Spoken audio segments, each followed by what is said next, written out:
दुख में सुमिरन सब करे, सुख में करे न कोय। जो सुख में सुमिरन करे, दुख काहे को होए कबीरा, दुख काहे को होए। जय हिंद दोस्तों, मैं अतीक अली आप लोगों का अपने YouTube चैनल CWA पर पवन दूतिका के दूसरे लेक्चर में स्वागत करते हैं। तो पहले लेक्चर में जो है हमने पवन दूतिका के 4 स्टैंजा पढ़े थे। 5वां जो है आज हम शुरू करने जा रहे हैं। आप लोग बुक और पेंसिल लेके बैठे, जो भी मीनिंग आपको टफ लगे बुक पे लिखने का प्रयास करें। जो हम भी जो है बुक से ही पढ़ाते हैं। देखिए क्या दिया है, 5वां है, ठीक है ना भैया।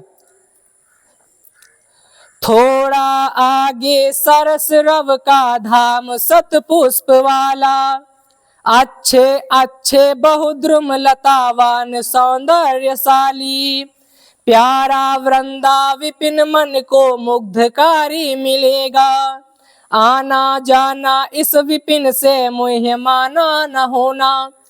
देखिए जो राधा जी जो है पवन को जो है संदेश वाहक बना करके श्री कृष्ण के पास संदेश भिजवाती हैं। तो श्री कृष्ण के पास पहुंचने का रास्ता बताती हैं कि थोड़ा आगे, जब तुम थोड़ा आगे बढ़ोगी, पवन से कहती हैं कि जब तुम थोड़ा आगे बढ़ोगी तो सरस, सरस का मतलब होता है रस से परिपूर्ण, रव का मतलब होता है आवाज, रव का मतलब क्या होता है, आवाज, धाम यानी कि धाम, सत पुष्प वाला यानी कि सुंदर पुष्पों वाला। समझना क्या कह रही हैं।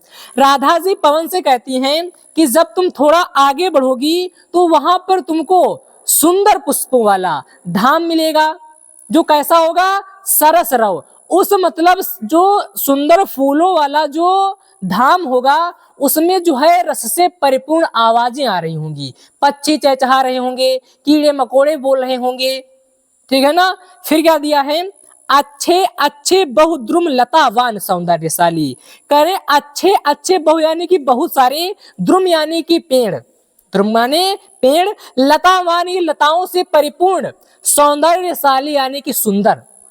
जो तुमको पेड़ दिखाई देंगे उन पर सुंदर सुंदर लताएं लिपटी होंगी। करे अच्छे अच्छे बहुद्रुम लतावान सौंदर्यशाली। और क्या दिखाई देगा, तुमको सुंदर सुंदर पेड़ दिखाई देंगे जिन पर क्या होंगी, लताएं लिपटी हुई होंगी। फिर क्या कहती हैं, प्यारा वृंदा विपिन मन को मुग्धकारी मिलेगा। कहते हैं जब आगे थोड़ा बढ़ोगी तुमको वृंदा विपिन, विपिन का मतलब होता है वन यानी कि वृंदा वन, मन को मुग्धकारी मिलेगा। जब तुम वृंदावन पहुंच जाओगी तो वहां तुम मोहित हो जाओगी, तुम्हारा मन मुग्धकारी हो जाएगा। मुग्धकारी का मतलब होता है मोहित होना, तुम्हारा मन क्या हो जाएगा, मोहित हो जाएगा। देखिए वृंदा विपिन, वृंदा का मतलब होता है तुलसी यानी कि तुलसी का बगीचा, जहां पे इस समय प्रेजेंट टाइम में आप कह सकते हो वृंदावन है, वहां पे पहले तुलसी का बगीचा हुआ करता था। और आप समझ सकते हैं ईश्वर को जो है तुलसी से कितना ज्यादा प्रेम है। आगे क्या दिया है, आना जाना इस विपिन से मुह माना ना होना, यानी कि तुमको इसी वन से जाना है और इसी वन से आना है। विपिन का मतलब वन या जंगल, तुमको इसी वन से जाना है और इसी वन से आना है, लेकिन तुमको मोहित नहीं होना है। फिर आगे क्या कह रही हैं, अब राधा जी तो अपने काम के लिए भेज रही हैं, लेकिन पवन से कहती हैं कि थोड़ी समाज सेवा भी कर लेना। कैसे करना देखो दिया है, जाते जाते अगर पथ में क्लांत कोई दिखावे, तो जाके सन्निकट उसकी क्लांतियों को मिटाना, धीरे धीरे परस करके गात उत्ताप खोना, सदगंधों से श्रमित जन को हर्षितों सा बनाना। करे कि जाते जाते अगर पथ में क्लांत कोई दिखावे, क्लांत का मतलब होता है दुखी, थका हुआ। करे रास्ते में तुमको अगर कोई थका व्यक्ति दिखाई दे, रास्ते में तुम जा रही होंगी, अगर वहां पे तुमको कोई थका व्यक्ति दिखाई देता है तो जाके सन्निकट, सन्निकट का मतलब पास, तो उसके पास जाना और उसकी क्लांतियों को मिटाना। क्लांतियां कहे थकावट या दुख, तो उसके दुख और थकावट को दूर कर देना। कह रही हैं कि जाते समय अगर रास्ते में तुमको कोई थका हुआ व्यक्ति दिखाई दे तो उसके पास जाकर के उसकी थकावट को दूर कर देना। धीरे धीरे परस करके, परस का मतलब होता है स्पर्श करना, तो धीरे धीरे स्पर्श करके गात उत्ताप होना। गात का मतलब होता है शरीर, उत्ताप का मतलब होता है दुख। तो शरीर के दुख को क्या कर देना, दूर कर देना। धीरे धीरे स्पर्श करके उसका जो दुख है उसको क्या कर देना, मिटा देना। औषध गंधों से श्रमित जन को हर्षितोषा बनाना। जो सुंदर सुगंध है, जो तुम में सुंदर सुगंध है, उससे क्या करना, उस श्रमित जन यानी कि थके हुए व्यक्ति को प्रसन्न कर देना। ठीक है ना, आगे चलते हैं। लज्जाशीला पथिक महिला जो कहीं दृष्टि आए, होने देना विकृत वसना तो ना तू सुंदरी को। जो थोड़ी भी श्रमित वह हो गोदले श्रांति खोना, होठों की और कमल मुख की म्लानताएं मिटाना। कह रही राधा जी अच्छे से समाज सेवा करना, क्योंकि समाज सेवा करना एक अच्छा कार्य होता है। क्या कहती हैं कि लज्जाशीला पथिक महिला, पथिक यानी कि रास्ते में, लज्जाशीला कहें तो लाजवंती, महिला यानी कि स्त्री। अगर तुमको रास्ते में कोई लाजवंती स्त्री दिखाई दे तो होने देना विकृत वसना। वसना का मतलब होता है कपड़े, विकृत का मतलब अस्त व्यस्त, तो उसके कपड़ों को अस्त व्यस्त मत होने देना, सुंदरी को यानी उस स्त्री की। तो अगर रास्ते में कोई तुमको लाजवंती स्त्री दिखाई दे तो उसके कपड़ों को अस्त व्यस्त मत होने देना। फिर क्या कह रही हैं, जो थोड़ी भी श्रमित वह हो गोदले श्रांति खोना। अगर वो थोड़ी सी भी श्रमित यानी कि थकी हो तो उसको गोद में लेकर के उसके पास जाकर के उसकी श्रांति खोना यानी कि थकावट को दूर कर देना। फिर क्या दिया, होठों की और कमल मुख की, तो जो होठ है और जो कमल के समान उसका मुख है उसकी म्लानताएं मिटाना। यानी कि जो होठ के जो कमल के समान मुख है और जो होठ है अगर वो सूख गए हैं तो उसके सूखेपन को दूर कर देना, उसके चेहरे पर जो है खिलखिलाहट आ जाए ऐसा कार्य कर देना। ठीक है ना, आगे देखते क्या है। करें कोई क्लांता कृषक ललना खेत में जो दिखावे, धीरे धीरे परस उसकी क्लांतियों को मिटाना।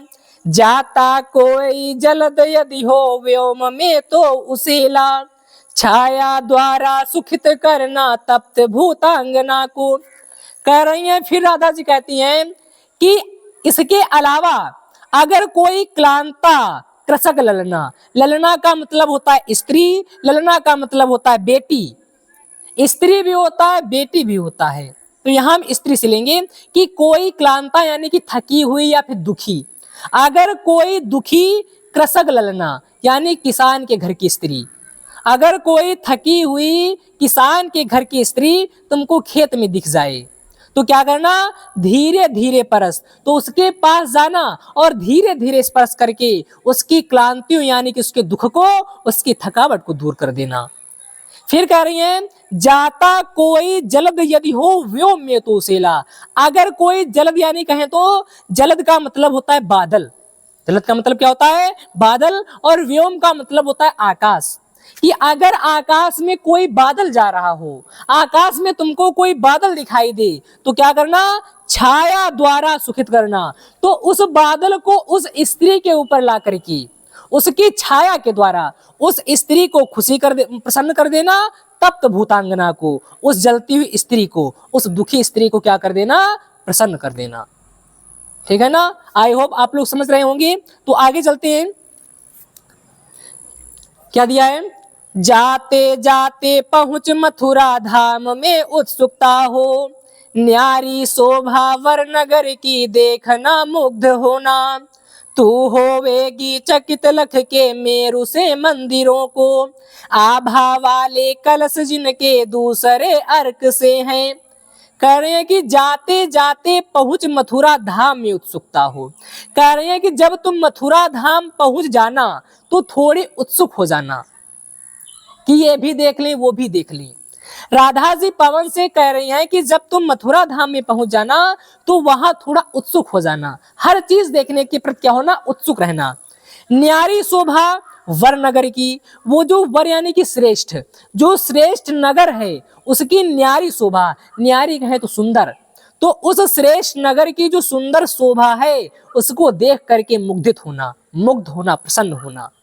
अब तू होवेगी चकित लख की, फिर राधा जी कहते हैं कि तुम आश्चर्यचकित हो जाओगी। चकित का मतलब आश्चर्यचकित, तुम आश्चर्यचकित हो जाओगी लख यानी कि देख करके मेरु से मंदिरों को, मेरु से तात्पर्य सुमेर पर्वत, कि वहां पर सुमेर पर्वत के समान क्या होंगे, ऊंचे ऊंचे मंदिर होंगे, उनको देख करके तुम आश्चर्यचकित हो जाओगी। ये जो सुमेर पर्वत है ये हिमालय के ऊपर है ना। फिर क्या दिया है, आभा वाले कलश जिनके दूसरे अर्क से हैं, और जो मंदिर है वो सुमेर पर्वत के समान ऊंचे मंदिर हैं, और उन पर जो कलश लगा हुआ है, उसके ऊपर जो कलश लगा है वो आभा वाले, आभा वाले कहे तो प्रकाश बिखेरने वाले, कैसे प्रतीत होते हैं, दूसरे अर्क से हैं। ऐसा प्रतीत होता है कि वो दूसरे सूर्य हों, अर्क का मतलब होता है सूर्य। तो वहां पे तुम जो है सुमेर पर्वत के समान ऊंचे पर्वतों को देख करके आश्चर्यचकित हो जाओगी, और उस मंदिर पर जो कलश हैं ऐसे प्रतीत होते हैं कि वो दूसरे सूर्य हों। जिस तरीके से सूर्य में तेज और प्रकाश होता है उसी समान उन कलशों से तेज और प्रकाश निकल रहा है। ठीक है ना। आगे देखते हैं, देखे पूजा समय मथुरा मंदिरों मध्य जाना, नाना वाद्यों मधुर स्वर की मुग्धता को बढ़ाना, किम वाले के रुचिर तरु के शब्दकारी फलों को धीरे धीरे मधुर रव से मुग्ध हो बजाना। क्या कह रहे हैं कि देखे पूजा समय, अब राधा जी कहती है पवन से कि अगर उन मंदिरों में पूजा हो रही हो, अर्चना हो रही हो, तुमको पूजा के समय क्या करना है, मंदिरों मध्य जाना, उन मंदिरों के अंदर जाना है। अगर मंदिरों में पूजा चल रही हो तो क्या करना है, तुमको उन मंदिरों के अंदर चले जाना है, और नाना वाद्यों, नाना का मतलब होता है विभिन्न प्रकार की, वाद्यों का मतलब होता है जो बाजे पीट पीट के बजाए जाते हैं, मधुर स्वर की, वो उनकी स्वर कैसा है, मधुर है, जो बाजे हैं जो वाद्य हैं उनका स्वर मधुर है, लेकिन तुम क्या करना, उसकी मुग्धता को और बढ़ा देना, उसकी जो मधुरता है उसको और अधिक बढ़ा देना। कह रही राधा जी कि अगर मंदिरों में पूजा हो रही हो, अर्चना हो रही हो, तो मंदिरों के अंदर चली जाना, और जो विभिन्न प्रकार के जो वाद्य बज रहे हों उनकी मुग्धता को, उनकी मधुरता को और अधिक क्या कर देना, बढ़ा देना। अब भाई ये हवा के द्वारा ही संभव है, बगैर हवा के ये संभव नहीं है, क्योंकि अगर हवा होगी तो उनकी जो मधुरता है, उनकी जो आवाज है और दूर तक पहुंचेगी, और जो पीछे भी आपको बताए गए वो भी केवल हवा ही कर सकती थी। थकावट कौन दूर कर सकता है, हवा। आप थके होते हैं, ठीक, तो थकावट कैसे दूर होती है, थोड़ा पानी पी लेते हैं, एसी चला लेते हैं, पंखा चला लेते हैं, उसमें लेट जाते हैं, तो आपकी थकावट क्या हो जाती है, दूर हो जाती है। तो ये केवल हवा के माध्यम से ही संभव है, इसलिए राधा पवन से ये कार्य करवा रही हैं। फिर देखो, किंवा लेके रुचिर तरु के शब्दकारी फलों को, करे अगर तुमसे ये ना हो पाए तो किंवा होता है या फिर लेके रुचिर, रुचिर का मतलब अपनी इच्छा के अनुसार, तरु यानी कि पेड़ होता है, शब्दकारी यानी कि जो बजने वाले होते हैं, फल यानी कि फल। तो अगर मतलब करें तुमसे ये काम ना हो पाए तो क्या करना, अपनी इच्छा के अनुसार कोई ऐसा फल चुन लेना जो बजते हों, है ना, और करे धीरे धीरे मधुर रव से मुग्ध हो बजाना, और उन फलों को क्या करना, धीरे धीरे मधुर रव, कोमल आवाज में, मधुर आवाज में मुग्धित होकर के क्या करना, बजाना। फिर क्या दिया है, तू देखेगी जलद तन को जा वहीं तदगता होंगे लोने नयन उनके ज्योति उत्कीर्णकारी, मुद्रा होगी वर वदन की मूर्ति सी सौम्यता की, सीधे साधे वचन उनके सिक्त होंगे सुधा से। अब जो है राधा जी जो है वो पवन को श्री कृष्ण का और अधिक परिचय दे रही हैं कि आप उनको कैसे पहचानेंगी कि यही श्री कृष्ण हैं। तो कह रही है, तू देखेगी जलद तन, यानी कि नवीन बादल के समान सांवले, जो उनका तन होगा, शरीर होगा, वो नवीन बादल के समान सांवला होगा। और जा वहीं तदगता हो, तदगता का मतलब वहां पहुंचकर, तू वहां पहुंचकर नवीन बादल के समान सांवले रंग के शरीर वाले श्री कृष्ण को देखोगी। होंगे लोने नयन, उनके नेत्र कैसे होंगे? लोने यानी कि सलोने, सलोने कहे तो सुंदर। उनके नेत्र कैसे होंगे? सुंदर होंगे। उनके ज्योति उत्कीर्णकारी, ज्योति का मतलब प्रकाश, उत्कीर्णकारी यानी कि बिखेरने वाले। उनके नेत्र इतने सुंदर हैं कि उनके नेत्रों से प्रकाश बिखर रहा है। उनके जो सुंदर नेत्र हैं वो प्रकाश बिखेरने वाले हैं, तेज बिखेरने वाले हैं। आगे देखिए, मुद्रा होगी वर वदन की, उनका जो वर वदन है, जो श्रेष्ठ उनका शरीर है, उसकी मुद्रा कैसी होगी? मूर्ति सी सौम्यता सी, जैसे मूर्ति में सौम्य होता है, मूर्ति में सुंदरता होती है, उसी समान श्री कृष्ण के शरीर में सुंदरता है। फिर क्या दिया है? सीधे साधे वचन उनके सिक्त होंगे सुधा से।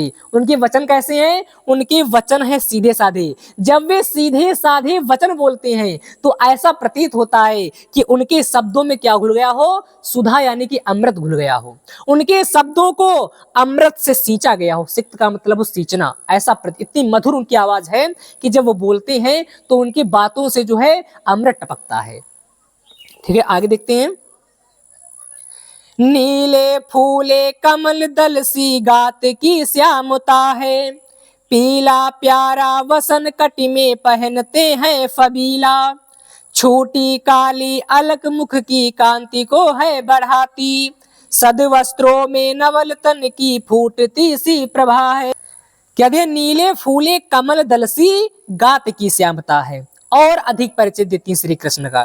कहती है नीले फूले कमल दल, मतलब कोई नीला फूला कमल का दल हो। इसका मतलब आप नील कमल कह लीजिए। नील कमल के समान गात यानी कि शरीर की श्यामता यानी कि सांवलापन है। जैसे नील कमल होता है उसी के समान क्या है? श्री कृष्ण का शरीर सांवला है। और पीला प्यारा वसन कटी में पहनते हैं फबीला। पीला प्यारा वसन, वसन का मतलब वस्त्र, कट यानी कमर में, पहनते यानी पहनते हैं, फबीला यानी कि बड़ा ही सुंदर। मतलब जो वो अपनी कमर में पीला कपड़ा पहनते हैं तो वो बड़ा ही सुंदर लगता है, बड़ा ही फबीला लगता है। और छोटी काली अलग मुख की कांति को है बढ़ाती। श्री कृष्ण वैसे भी इतने ज्यादा सुंदर हैं, ऊपर से क्या है? उनके जो मुख है, उनके मुख पर क्या है? बाल की एक लट लटकी हुई है। वो क्या करती है? श्री कृष्ण की सुंदरता को और अधिक बढ़ा रही है। फिर क्या दिया है? सद वस्त्रों में नवल तन की फूटती सी प्रभा है। तो जो सद वस्त्र हैं, जो सुंदर वस्त्र हैं, उसमें ऐसा प्रतीत होता है कि प्रकाश बिखर रहा हो।